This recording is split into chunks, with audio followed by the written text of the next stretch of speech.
Those experiences of the dissolution of the self freed me from that voice, where I no longer was like, you're not strong enough, you're not smart enough, etc. I was like, hey, that's just one voice.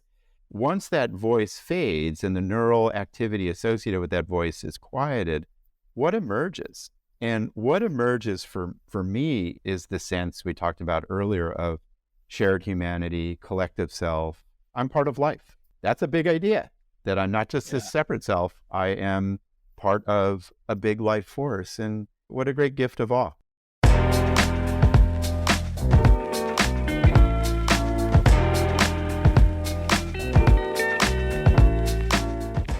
Hello and welcome to the Life Lessons podcast with me, Simon Mundie. This podcast has a simple mission: to have discussions that reveal something important about life and how best to live it. My guests range from the biggest sporting names on the planet through to neuroscientists, philosophers, psychologists, and world-renowned thinkers.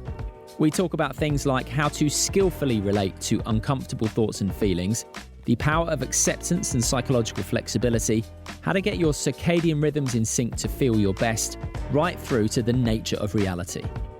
These conversations and the bite-sized episodes have the power to change your life.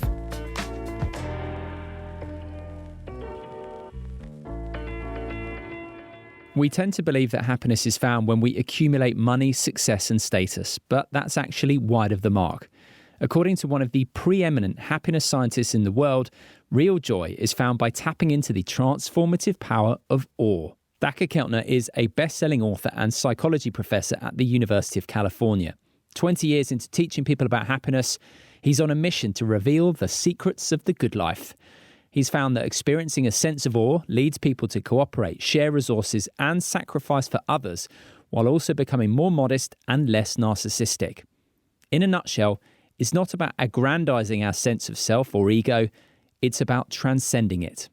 But what is awe? What are its benefits? And how do we get more of it in our lives? You're about to find out. Before we get to it, I mentioned Big Beach Boutique 2 during this episode, which was a free party put on by Fatboy Slim on Brighton Beach back in 2002 as an example of an awe experience. 60,000 people were expected, and 250,000 turned up. Now, I've linked to a TV advert about that party in the show notes, so do check that out if you want to know what I'm on about. But first, I've been a fan of Dacher's work for a long time, so I'm excited about this one. Enjoy. Dacher, how lovely to meet you. How are you? I'm doing really well, Simon. It's great to be with you. I've got a fantastic, lovely little synchronicity to share with you, if I may. Excellent. Probably a decade or so ago, I watched the film I Am. Yes. I enjoyed the message of it, which is basically about the importance of connection, the overemphasis on materialism, how we've kind of lost our way a little bit. Yeah. Probably 2 months ago, I was at home and my little girl and my wife were out. So for a very rare time, I had free use of the television. I was scrolling through. Up popped I Am. I thought, I'll watch that again. So I watched it. Yeah. Got to the end. I thought, I've got to get that guy on. And that guy was you. Oh, thank you.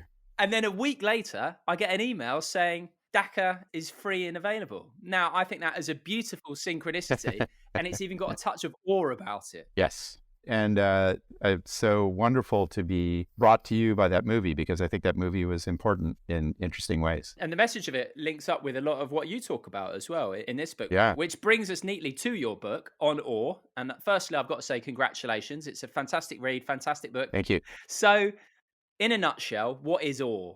You know, this is a hard question. Some things are easy to define. Fear is about facing peril that threatens your body. But it took a while, and I relied on an Irish philosopher, Edmund Burke, who thought that awe was about encountering powerful things that are obscure. And I translated that to say that awe is an emotion that you feel when you encounter things that are vast and mysterious and that transcend how you understand the world. And I think that, you know, that accounts for the idea that awe is our reaction to vast mysteries. It accounts for probably 90% of our experiences of awe. And there are counterexamples that are interesting. Sometimes we encounter things that are really tiny or minuscule.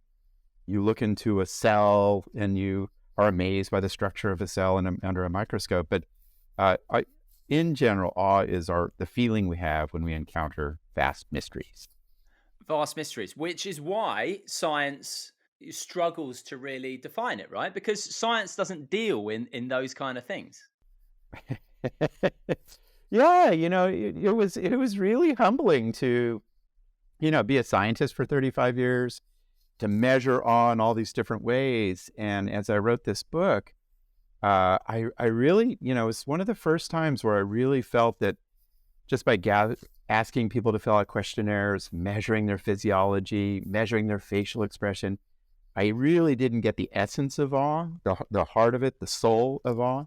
And that led me to interview people and to gather stories and to think about my own life, have audience members think about their own experiences of awe. So I think we need to go beyond science to, in some sense, the humanities, what music can teach us, what art, what poetry. So I did my best to kind of broaden out to other disciplines.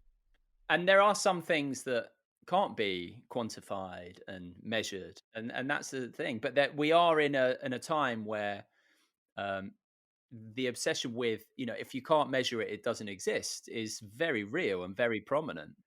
Yeah. And, I mean, Simon, I've spent my career measuring emotions, and they're a very tricky domain to measure. And a lot of people feel like you can't do it. And I feel like we can.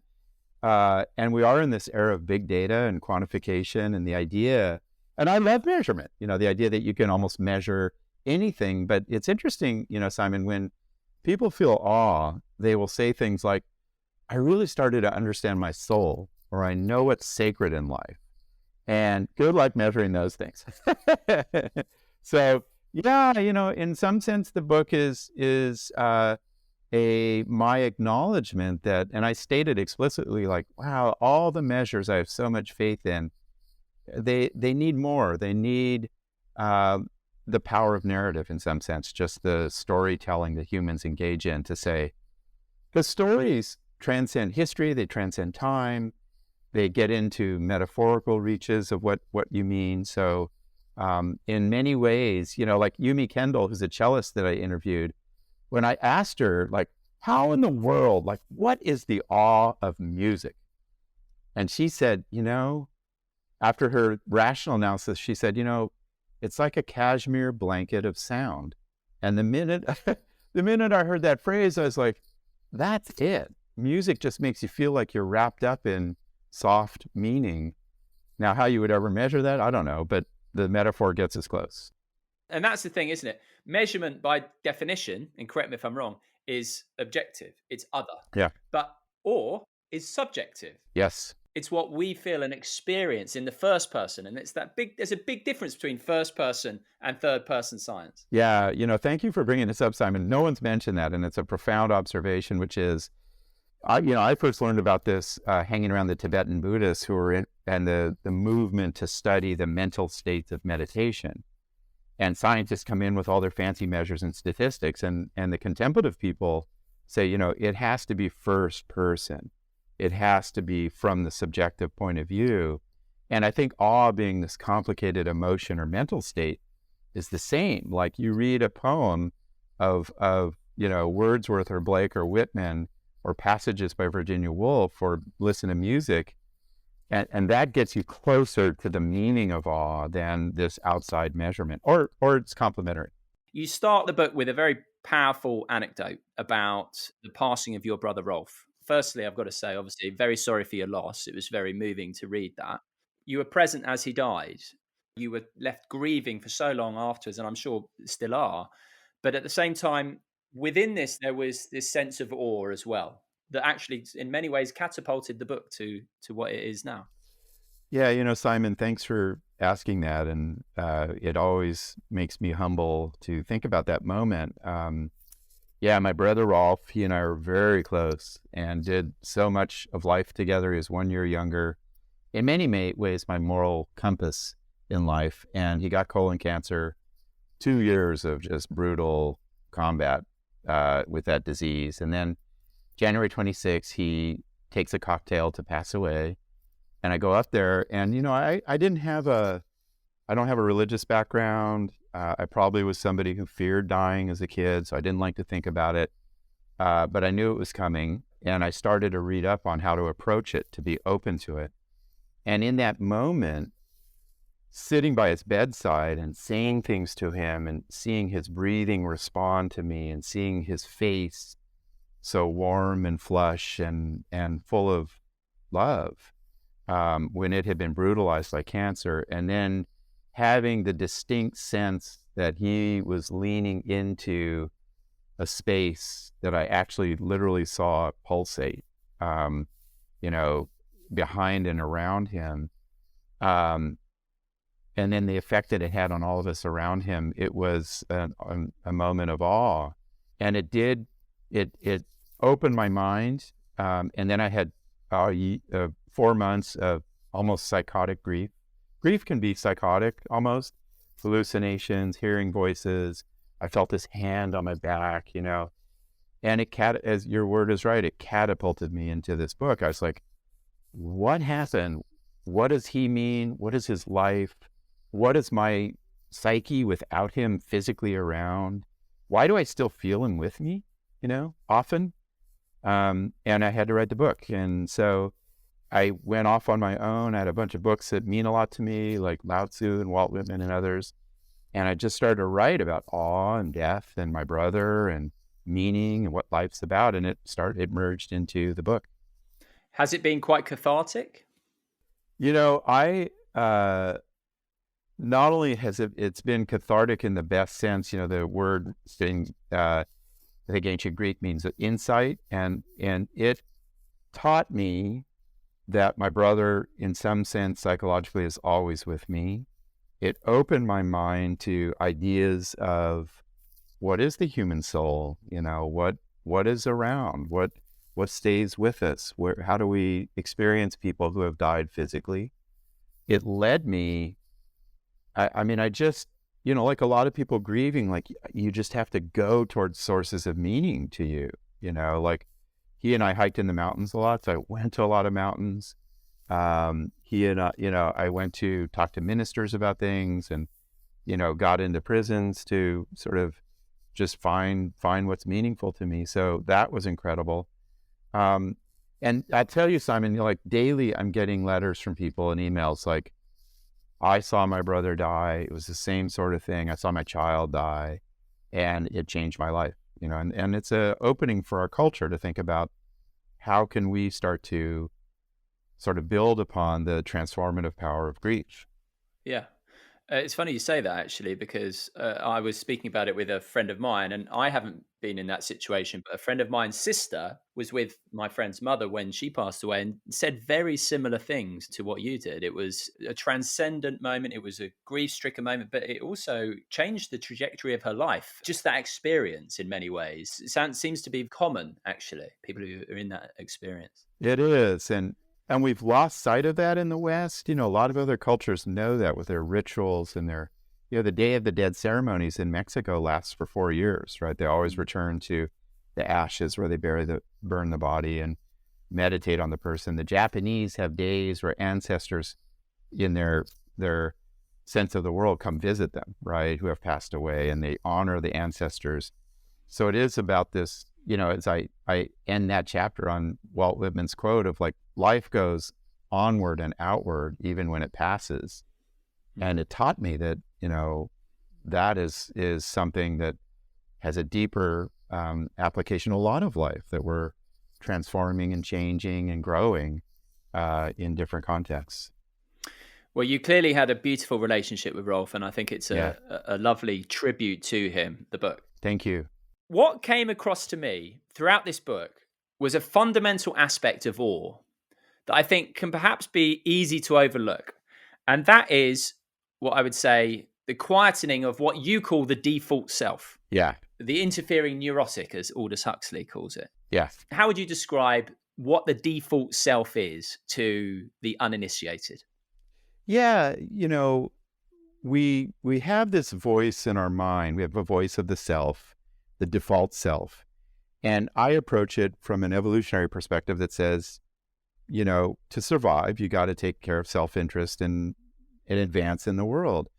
And that's the default self. It is telling you about your goals. It's reminding you of your aspirations. It's keeping an eye on what your social status is. You know, It is helping you navigate through space. It's getting you food into your body, just taking care of self-interest.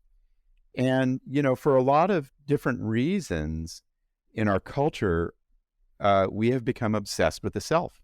It is, sociologists tell us, one of the most selfish times in human history, where we're thinking about the self, we're criticizing the self, we're wanting to acquire things for the self, we're wondering about our status. And here is an emotion, awe, that comes in and just quiets that interfering neurotic voice right down.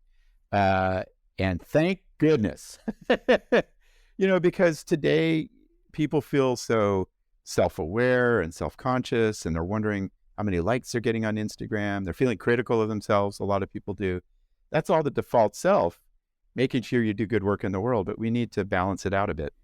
So fair to say then it's those sort of self-referential thoughts, me, mine. Yeah. And would you say it's fair to say that most people think that default self is who they are? Yeah, I think that's a fascinating question. I think, when you look at people like William James and the science of the self, and there are many different realms of the self, from, my physical self, my sense of collective identity as part of the self.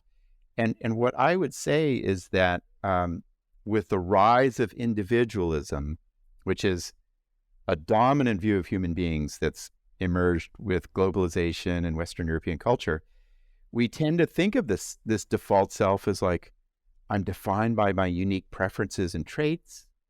I'm separate from other people. I'm competitive and seeking advantage over others by nature. And that's just one slice of who we can be. And probably people are hungry for other qualities of the self. A lot of young people today, the Gen Xers and millennials, really want to return to more collective senses of the self, right? I'm part of a political movement. I live in a collective house. I'm part of this culture. And it's an interesting moment with respect to our culture and who we want to be, who we want ourselves to be. Yeah.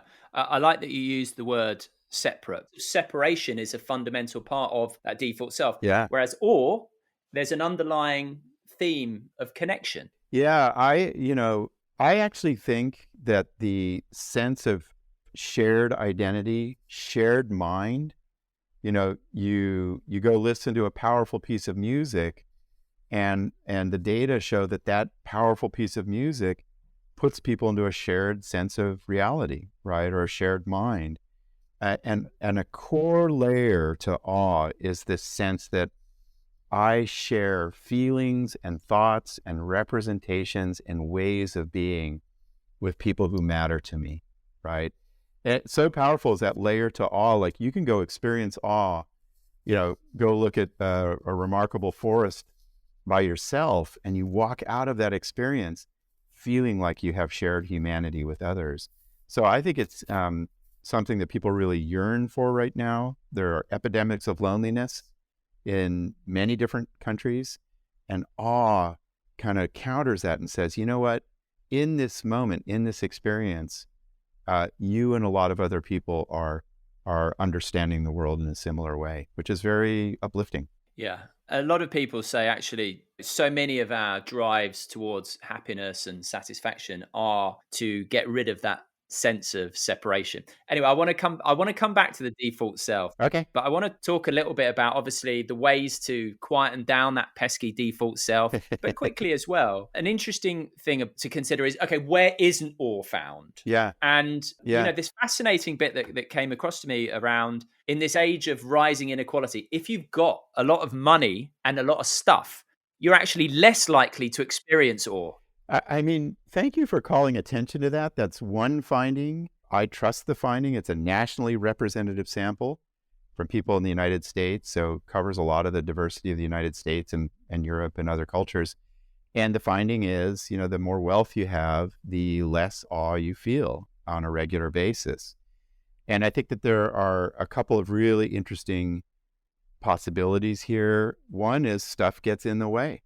That, with wealth, you think more about buying, you think more about things, and that mindset gets in the way. I think there's something deep about transactionalism there, that with wealth, you tend to see the world in terms of transactions, right? Oh, I'll give you this and you pay me that, or, we'll trade resources. And that gets in the way. And a lot of people have written about that awe is independent of the mundane world of transactions. The critical social scientists would say, well, with wealth, you probably become less religious, less spiritual, and that may play a role here. And so, I think that's one of the deeper findings for us to ponder, which is, as we strive for wealth and we want meaning to come out of wealth, maybe the very striving for wealth undermines that effort. And that's a finding that says we should watch out. Bit of a controversial one for you here, Dacher. All right. The American dream, is it not tied up Yeah. to some degree with success and materialism? So the American dream, doesn't it clash with seeing and finding awe?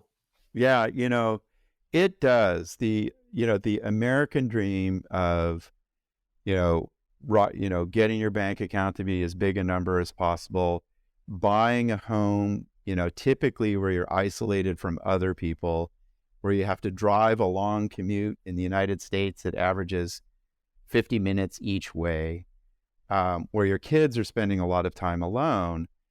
And then you're in the competitive, striving that so defines those efforts. I think all of those work against these emotions that are so important to us of awe and compassion. And it's why, it's interesting, this new generation, my generation really sought the American dream, and it's in question whether that was a good thing to do. The new generation is really departing from the American dream. They don't buy houses like we buy houses. They don't buy cars like we buy cars. They don't get married like we get married. And so it's an interesting moment where awe may prevail because it's squelched by the dream.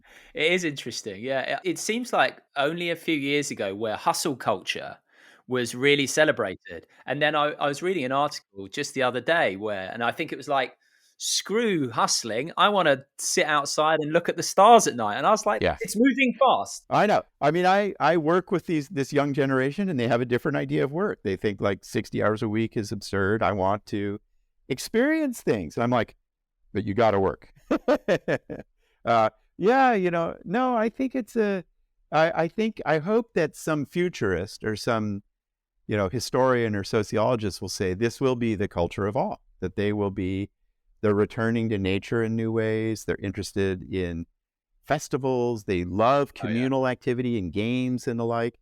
That's all awe, right? So good for them. I wish I'd have been born a little bit later. You've got that free spirit in you. It shines through for sure. I do. And I mean, the generation you grew up in the sort of 70s, that had a touch of that, didn't it? Oh, yeah. Definitely. 80s and 90s, not so much. Tough. Although the rave culture Yeah. still had it. In fact, why don't we start with that in terms of your 8 ways to see awe? Let's start with those sort of collective moments then. Those moments when you're, let's say, at a festival, or I went to something called Big Beach Boutique, was the last free big rave in England, because they expected 60,000 people on Brighton Beach and 250,000 turned up. It was really special because 250,000 people, right? It could have been an utter disaster. It could have really, with that volume of people, it could have got really messy, but it didn't, because everyone was there and was on the same wavelength. Wow. Was bouncing up and down together. And, there's something quite beautiful about that. So that sort of collective sharing is that fits in your 8 wonders of life? Oh, it's fundamental. And what a great place to start, Simon. Emile Durkheim, the sociologist from France, called it collective effervescence. Like you get into these moments where you're just sharing an experience at a collective event, and you're moving together, feeling together. You're watching, the English football squad, or you're listening to music together. You're at a political rally, and your fists are going up in the air, and you're shouting, right, protesting a war or what have you. And the next thing you know, you've got goosebumps. You're tearing up. Everybody feels like your brother or sister. You're ready to sacrifice for anything, and that is awe, very powerfully delivered in collective moments. And what really strikes me about that experience is how transformative it is. And, we talked about this transformative quality to awe. Like some of the first person narrative studies of these collective effervescent moments, people come out of it like, just like you, like, I want to save a memory of this forever. This moment changed how I think about my place in the world. It taught me what I really care about, you know?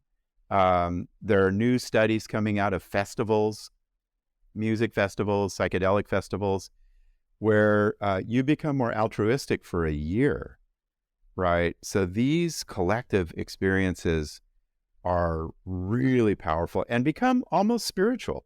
You almost feel like, For sure. yeah, this is what life's about right here. So great place to start, Simon.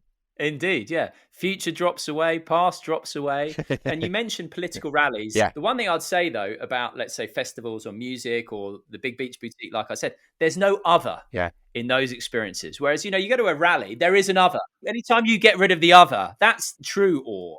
definitely. That's cool. I wish I'd thought about that. That's a great insight. And what it tells us, and it reminds us that these collective experiences can get dangerous and dark, right? I remember, reading about the massacre in Rwanda, the Hutus killing the Tutsis, and there was a lot of collective effervescence. They were chanting and dancing and brandishing their machetes and, moving through the neighborhoods. And so I like your observation. It's actually a testable hypothesis that once you don't have the other, the collective effervescence becomes even more blissful. And I believe you. Right, moving on to moral beauty, because just seeing acts of real character, of moral fortitude, how that can inspire awe. So, first of all, can you talk a little bit to this? And also, what does it suggest then about our true nature? Yeah, Simon, you're pointing out some of the real surprises in this research, the wealth finding we talked about. I think most people would say, oh, awe is about nature, maybe meditation, music. And we gathered awe stories, those first-person accounts of awe, as we've nicely discussed, from 26 countries. And the most common source of awe in countries as diverse as India and China and Mexico and the UK and is moral beauty. The kindness people show on a regular basis, the courage, the wisdom, the selflessness. And I was astonished by that finding. I was like, God, the transcendent emotion of awe is actually found just opening your eyes to how good people are around you, and I think what it tells us, and this will be for a lot of future science, is that one of the ways in which we build healthy, kind, strong moral communities is just opening up to the inspiration we find in other people, right? And when I was speaking in London about the book, this guy started talking, he's teared up, and he's like, I just was coming on the tube and I saw this guy give some money to a stranger, and they met and they made eye contact, and I just felt awestruck. And when he told the story, we in the audience were all kind of tearing up. So what a powerful layer to human community is this moral beauty. I'm really glad you shared that anecdote, actually, because it can be easy, I think, to think of, when you were speaking initially, I actually had Nelson Mandela in my mind. There's a statue of him in Waterloo, and obviously that is, moral beauty to the nth degree. But actually, to bring it down to the everyday level, just to sort of random acts of kindness and like looking someone in the eye and those little moments of connection, actually how profound they can be. So this is totally accessible to anyone. Thank you for that observation. When I remember writing this, and I was, one of the things that my brother Rolf was gifted at was he worked with children, really poor children who had speech problems. So he's working with kids who are really struggling with this fundamental thing, and he just saw the moral beauty in those kids and in everybody. He just had this capacity for seeing moral beauty. And as he passed away, he left, it was almost like a gift to me, where to keep his consciousness alive in my life, I just started to see the moral beauty everywhere around me. I'm more of a cynical, competitive guy, regrettably. And that stayed with me, and just like, I don't believe that. I know, well, I work hard at it. But, I was just like watching little kids play and how funny they are. And, oh, there's a young woman who just gave $30 to the unhoused guy, and two friends, arm in arm walking into a pizza parlor. I was like, man, there is a lot of moral beauty around that I got to keep an eye on. So I love your analysis, Simon, of just how prevalent it is. Yeah. The best place to go to see this kind of thing is in arrivals in an airport. When people are coming in and you see the hugs and stuff, I get a lump in my throat every time. It is awesome. Yeah, and I love, Soren Kierkegaard talked about just when you go into public spaces, there's a lot of this taking place that we should be aware of, just children's playgrounds, airport reception areas, sporting events are full of moral beauty. It isn't just Mother Teresa and Nelson Mandela. There's a lot of it to take in. Just quickly, because I talk about sport a lot. Steve Kerr, what a quote about what sport's actually about. I think as far as a definition of professional sport goes, he nailed it. Can you just share that? Oh my God. One of the joys of this book and doing this research, Simon, I'm a huge sports fan, but I'm always a little embarrassed to talk about, sports around my colleagues and so forth. And, and in our stories of awe from around the world, people talk about sports. They talk about, watching your football team win the World Cup or a championship tennis match, or, a swimmer from China breaking the world record, or Usain Bolt, the world's fastest. It is awesome. And so I was like, wow, I get to write about sports. And I did my scholarship stuff. I talked about the Olympic Games and the ball court games of Mesoamerica. But I love basketball. And I grew up near UCLA, who had this great basketball team of John Wood. And I know the Warriors coaches a little, the Golden State Warriors, this American basketball team, and Steve Kerr. And I, hung out with him a bit. And I'm like, I'm going to call Steve Kerr and ask him to talk about awe in basketball. And at the time, the Golden State Warriors were scoring points in unprecedented fashion statistically. They had these runs, and they had a name for them, where, people just never seen offensive output like this, which was interesting for me. So I was like, I got to find out what's the key here. So I call Steve, we talked for an hour, and I was like, Steve, tell me the key to basketball. What's going on with the Warriors? You guys have won these world championships, et cetera.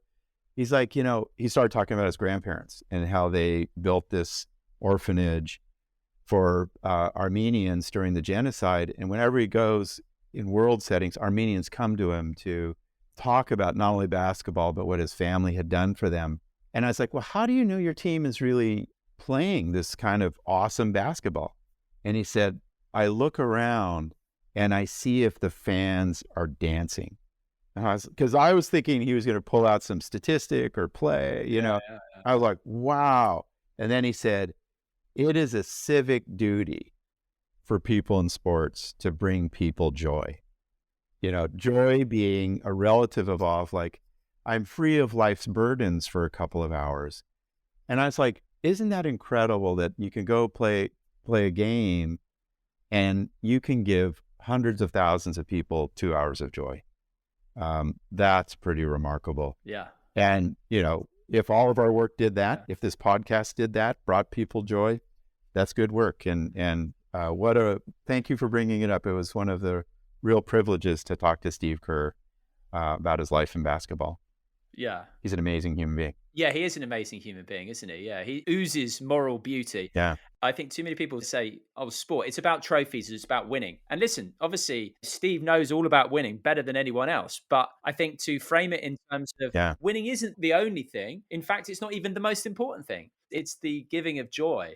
And that's why I'm such a Roger Federer fan. He's been my go-to awe guy for nearly 20 years. Was that right? Yeah, I've covered Wimbledon for since 2006. And tell me how Roger Federer brings awe to the world. It's a balletic beauty of his game. Certainly, Novak Djokovic, for example, is more statistically successful. But I would argue that no one has been able to be so creative, do things that have never been seen before. And he's taken my breath away time and time again. So that's awe for me right there. It is. And this is what's beautiful about awe as an emotion for us to pursue, is we can find it from Beethoven to Roger Federer to the prisoners I interviewed in San Quentin prison who are finding awe in light coming off the bay. I mean, it's just all around us. And sports is one of the great realms of awe.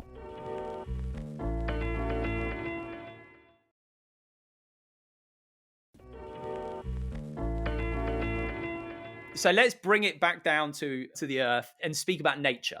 Nature is almost the most obvious one, I think, in terms of finding awe, whether it be seeing the millions of stars on a really clear night, not that you ever do in this country, but many of us will have had that experience. But even just being near parks and that kind of thing. Now, we've got a park really near us. It's my wife and I's spiritual home. It's called None Such Park. So called because Henry VIII said there is none such park as beautiful as this. And I think he was bang on. But just nature and the power of nature to evoke awe, again, from the loftiest of nature experiences down to the more everyday.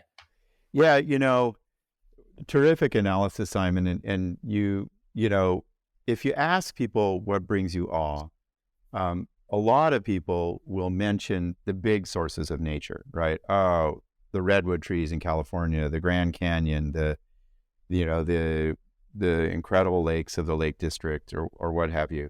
But the more interesting truth to where we find awe in nature is a couplefold, and one is it's in every form of nature. It is in gardening.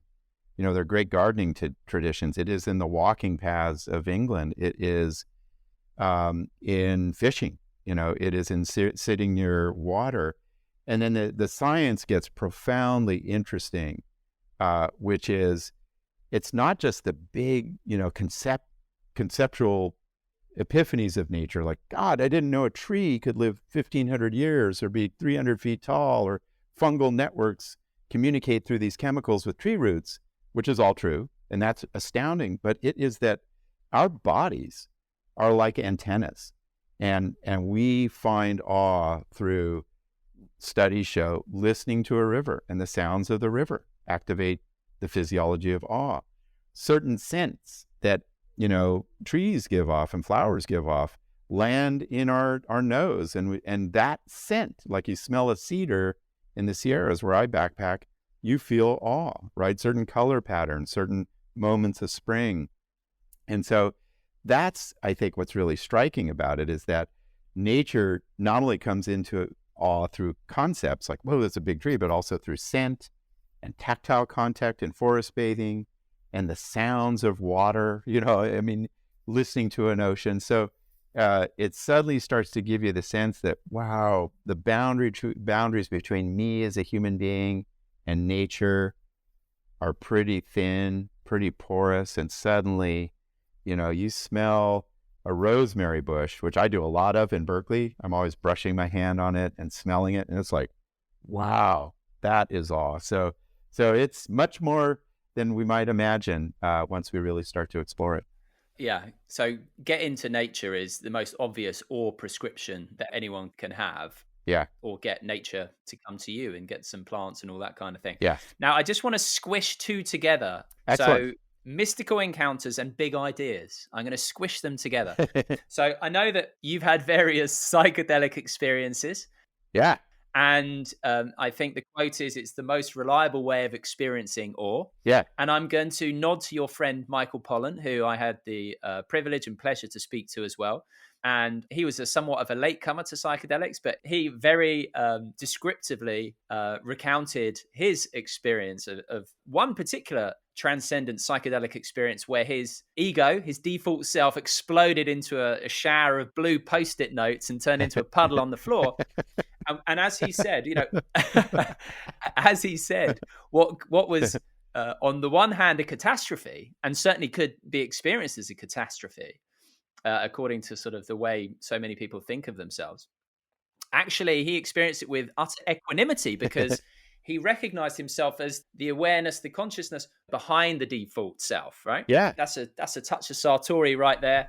But also, I think that leans into the big ideas epiphanies. And I don't think you can get a bigger epiphany, really, than the old Ramana Maharshi question, who am I? Which is, we're not who we think we are. We're not the ego. We're not the default self. We are that which is aware of it. We are not the voice in our head. We are that which hears it. So have you been through ego death? And how was it for you? And in terms of epiphanies, do you think there are any more important than recognizing that the default self is not who we are? Because when I spoke to Michael, he said that recognition was, so profound and transformative for him. Yeah, what a terrific entrance. And I love that scene from Michael Pollan's book of just the self just exploding into these Post-it notes, which is what the default self feels like, is these dang Post-it notes telling you what to do and to stay on task, right? I have had experiences of ego death or dissolution on psychedelics and also meditation and in other realms of awe. One in particular in psychedelics was really interesting, if you don't mind my going on about this, and I was with my brother, and we went to go see Iggy Pop, who's a source of awe for me, and we were in this mosh pit, which is not the right place to be when you're on psychedelics, and it was Halloween, which in San Francisco, so it was very strange. And the whole world just kind of dissolved. And I had to step outside because it was a little terrifying, because our minds like certainties and stable representations of the world. And my brother kind of pulled me through. And then it was liberating, Simon, just like you're saying, like, oh, that one sense of reality is just one sense of reality. And we know there are many, multiple realities. I have a very critical voice in my mind. I'm very self-critical and anxious as a kid, and temperamentally and genetically. Those experiences of the dissolution of the self freed me from that voice, where I no longer was like, you're not strong enough, you're not smart enough, etc. I was like, hey, that's just one voice. And then the deeper thing that I think that the psychedelic science and awe science will get to is, as you nicely say, once that voice fades and the neural activity associated with that voice is quieted, what emerges? And what emerges for me in awe and in psychedelic experiences is the sense we talked about earlier of shared humanity, collective self. I'm part of humanity. I'm part of mammalian form. I'm part of life, right? Yeah. Panpsychism in the psychedelic world, like we're all alive, animated by evolution or DNA or whatever it is. And that, you look at the religious traditions, and you're right to smush spirituality and big ideas together. That's a big idea, that I'm not just this separate self. I am part of a big life force. And what a great gift of awe and psychedelics to give you. Yeah, and you've got a fantastic quote, probably my favorite quote in the book, Margaret Fuller. I'm just going to read it. I saw there was no self, that selfishness was all folly and the result of circumstance. And it was only because I thought the self real that I suffered, that I only had to live in the idea of all, and all was mine, which I thought was a lovely quote. Yeah. You mentioned panpsychism there. I'm not a panpsychism guy. I'm more of a kind of non-duality guy, okay? Which is, to me, it's like, what's underneath it all? Yeah. It's just the ground of being, consciousness itself. I mean, I don't know if you have a take on that, I know Michael Pollan's moved from a 90% materialist down to sort of 60%, and I reckon he'll go over the other scale soon enough. Oh, yeah. Once he's done his research into consciousness. But the idea that consciousness itself, not human consciousness, not animal consciousness, but just consciousness, that is the ground of being, and that in awe and mystical experience, all those type of things, we tap into that. And that's what we always want. That's where joy and happiness and peace is to be found. What about that? Yeah, I agree. If I wrote a different book, I called it, with a nod towards materialism, like, there are all these systems of life around us. Everything is a system. Sound, music, ecosystems, flowers, burritos, social systems, your group, your family, and all opens your mind to those things. And you're like, wow, I'm part of all these amazing systems.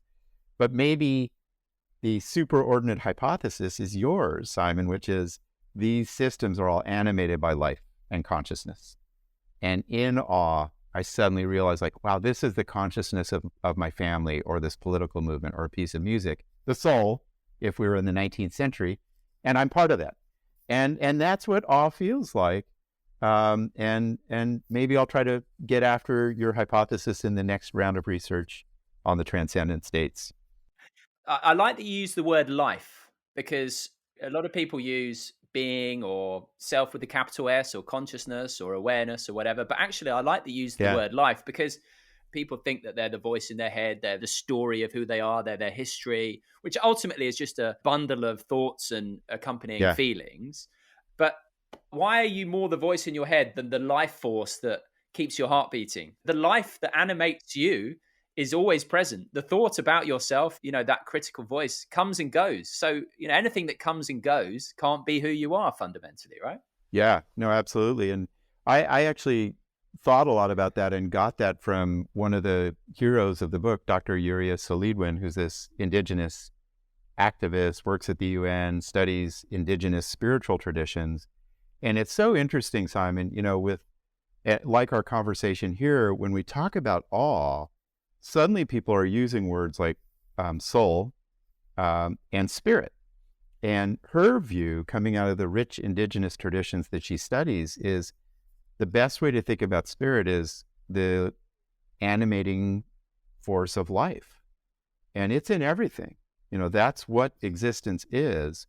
And somehow awe makes you feel that. And when she defined spirit in that way, I suddenly could make sense of a finding like a lot of Western Europeans find spirit in nature. When I go backpacking with my daughter and I look at the moonlight on a lake, I'm like, this is spirit.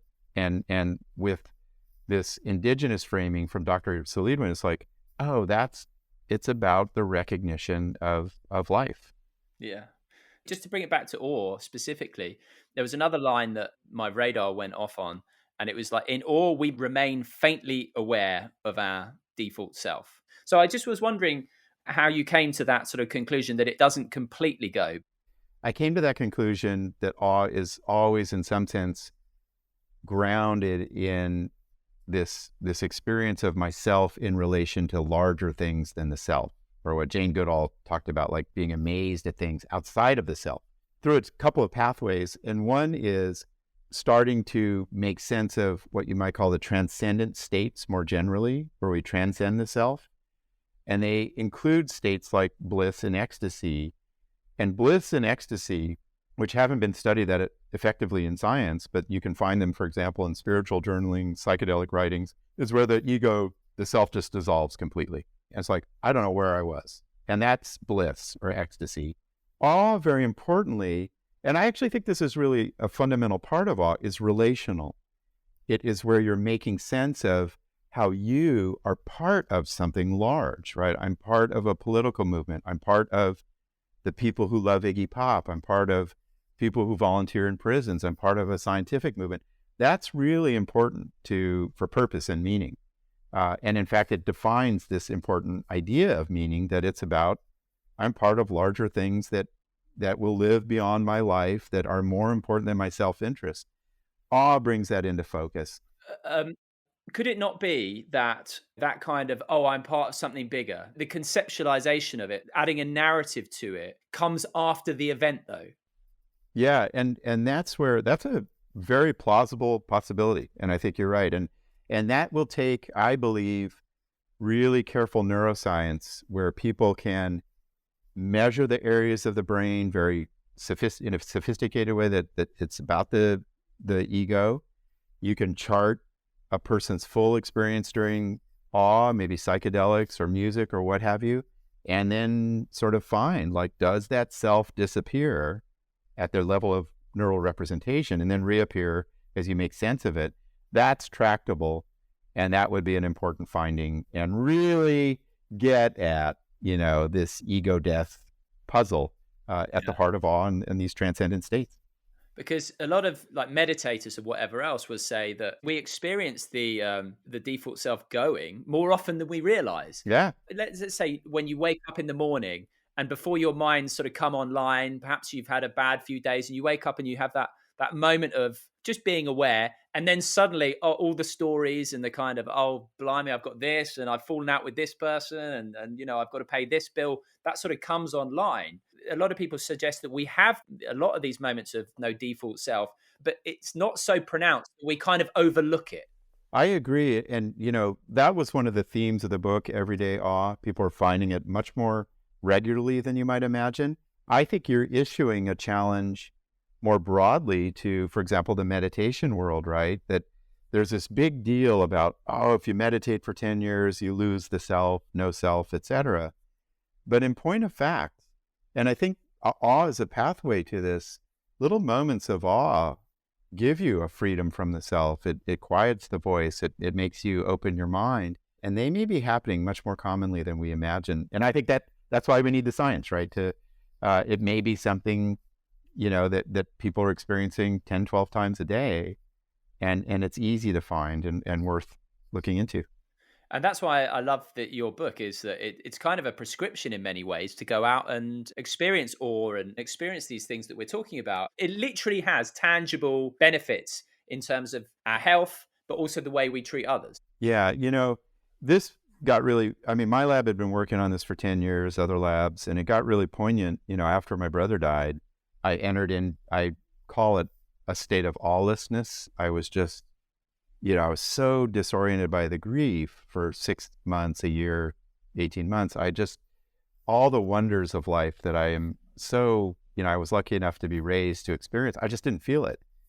And I really felt in my body what we've learned scientifically, that little moments of awe in terms of tangible benefits make you feel like you have less stress, make you feel like you have more time in the day, make older people feel less pain, make you feel less self-critical, make your immune system stronger, give you heart health, activating the vagus nerve. And then socially, and thank you for bringing that to our attention, you share more, you cooperate more, you feel like you have a stronger social network, right? Hey, I got a lot of great people who love me around me, all with a couple of moments of awe. And, as I started to put those together in the state I was in, I was like, I say in the book, like, there's almost nothing better for well-being than going and finding 10 minutes of awe. It is robust in terms of the benefits it brings us, and is right around us. So there's a lot to benefit from experience of awe. And we'll learn more about it in terms of life expectancy and other kinds of effects. And it doesn't need to cost a thing, which is the beauty. All right, just to finish then, Dacher. Yeah. A prescription, if you could then, for awe. One for your average Joe or Janet, one for society, and then also one for children, because you talk about how the phenomenon of children increasingly becoming awe-starved because of the way society has shifted over the last few decades. So would you mind just knocking off 3 prescriptions there, please? Yeah. So for the person out there, I would say get together with a group of people, or a couple of people, and I do this with thousands of people, and tell a story of awe. Think about the last time you felt wonder and goosebumps and you're moved to awe by encountering a vast mystery. Tell the stories with other people. And that gets powerful right away, where suddenly you're talking about moral beauty or a concert, and talk about what that brought to you in your life in terms of what was meaningful about the experience. For society, I would say get outdoors, green spaces. And, there is a huge movement in many parts of the world, from India to London, UK, national parks in the United States. Go to the green spaces and open yourself up to awe, because the data, the book has all these findings that suggest like this is you can count on, and getting outdoors you can count on. And then for children, I would say we need a revolution in parenting, and you're about to be a parent. And so I hope you're taking notes. We need a revolution in parenting and teaching and educational settings. We're going to release a course on awe for teachers, which I'm really excited about, which tens of thousands of teachers will go to. And it's very simple, which is, and Rachel Carson, who I profile in the book, this hero of environmentalism, an amazing writer, writes about teach your child to wonder, right? Children need to go in search of mysteries. They don't need names and labels of things. They need to experience things. They need to have sort of calm, unfettered experiences of observing the world, just listening to bird song and feeling the rain on your skin. And so I feel like we need to return. So much of our life with children now is scripted, and we name it, we categorize things, we try to get them to do well on tests. We need that, but we need to open up these moments of awe for kids, of like going to places that are mysterious. Don't rely on knowledge and language to encounter experiences, right? And then to be paused, to give them time, to be open to what they observe, and that'll get kids to awe pretty quickly. And you said unfiltered. Put your phone down when you're out and about. You got to experience it directly. Forget the photo, directly. We had 2,600 narratives of awe from around the world. Not a single person mentioned their smartphone. And it's interesting. Like, I am in Amsterdam visiting colleagues right now. And yesterday, I tried to get to their university through Google Maps, and it took me on the most efficient route, which is I ended up in the pornographic area where there are a lot of drugs. It's ugly. It's kind of, I was like, this is terrible, right? But it got me there 3 minutes faster. Today, I went there for awe. I was like, what's the coolest road by the canals? It took me 3 minutes longer, but it was all about awe. So yeah, put the phone down, throw it in the river if you want. It doesn't get you to awe. And I think we got to remember that notion. It's very fundamental. And the awe walk that you talk about, and it came to mind because I said, put your phone down and stop taking photos. But there's this photo that sticks in my mind from the book of a woman who'd gone on the awe walk. There's a before photo that she took, selfie, and an after photo. And the first one, her face is sort of front and center in the photo, takes up most of the picture. And in the second one, it's just down in this corner, and all this space is left for nature. That picture spoke 1,000 words. Oh my God. And if we're looking for another way to find awe, we developed the awe walk, which is take your usual walk. Everybody's doing walks these days, but go to some place that's new, focus in on your breathing, look for small things and vast things, and suddenly you start to feel awe, right? And my favorite finding, that study was done with people who are 75 years old or older, and they started to feel less physical pain on a daily basis, which is a big deal for older people. That is important. But I love the photo finding that you're talking about, which is we had them take selfies each week. They did a walk. And over the course of the awe walk of 8 weeks, the self starts to drift off to the side. And it just tells you, like, you are more open to the rest of the world, what's around you. So thanks for reminding us of that finding. And that's what awe does. It gets you away from yourself, outside of yourself, and suddenly there are all these wonders to attend to that awe brings us. Were you surprised with those photos and that phenomenon of people sort of taking up the bottom right-hand corner or the bottom left-hand corner and allowing so much more in? That visual representation. Yeah. We got the smile finding, which I think people smile a little bit more during awe, so it's more pleasurable. But the position of the face was a young researcher in our lab who had the wherewithal to say, I can calculate geometrically, are you in the center of the photo or off to the side? And awe pushed your sense of self off to the side. Thank goodness. Okay. Right. Last thing. You talk about awe being vast, mysterious, and undefinable. And obviously, awe is undefinable because it is non-conceptual. I don't know what you think of that. Yeah. I think this is one of the animating principles of the experience of awe, which is that it first of all, as you nicely put, Simon, and what a terrific observation, it doesn't come to us in a little propositional statement like, oh, I'm feeling awe about the age of the tree. It comes at us like a wave of images and loose associations and metaphors and memories from the past. So it is non-conceptual in that sense. And then what fascinates me about awe is, like you said, at its heart, even when we do our best efforts with science and poetry and painting and music and like to understand it, it's still mysterious. The experience is defined by mystery. And what that mystery at the heart of the experience does is it just gets us to wonder about things. It gets us to inquire. It gets us to search for things, right? It gets us to figure it out. So unlike a lot of emotions, awe has built into it mystery, which animates the further search for its meaning. And we'll never figure it out, right? And but we'll get closer. And I think as we get closer, we'll figure out. I think what Einstein said is like, this is the most human of emotions, is awe and mystery.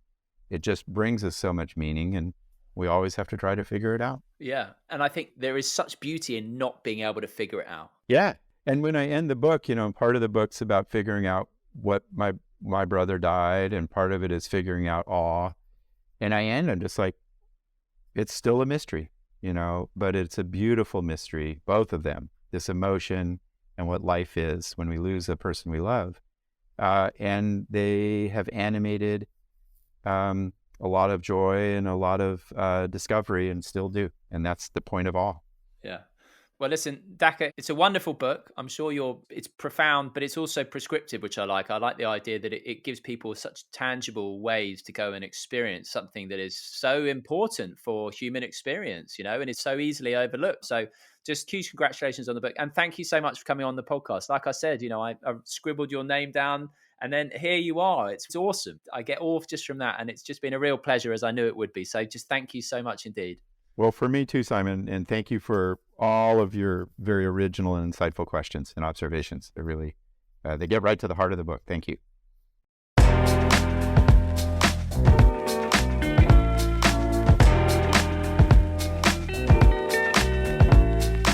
Thank you for listening to this episode of the Life Lessons podcast. I would be delighted to hear your thoughts, your ideas, your guest suggestions, your questions.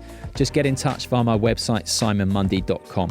And if you could share this episode with someone you know or on social media, I would be very grateful, as it does really help people to find this podcast. That's it for now. I will be back with a bite-sized episode this Friday and another full-length episode next week. Until then, goodbye.